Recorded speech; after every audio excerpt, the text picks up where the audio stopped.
Allora, torniamo a Maria Teresa Caum con il canto del re.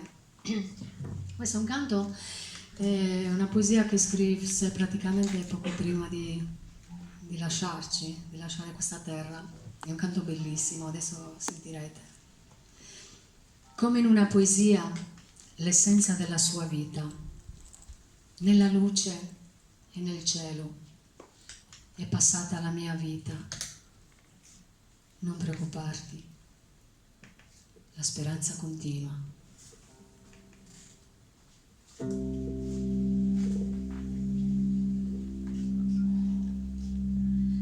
Ehi, salud, ehi, su cielo,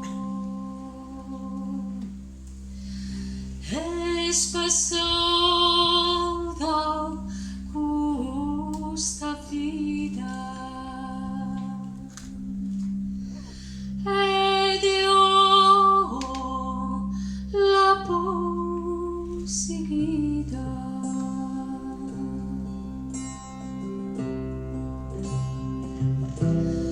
di sperare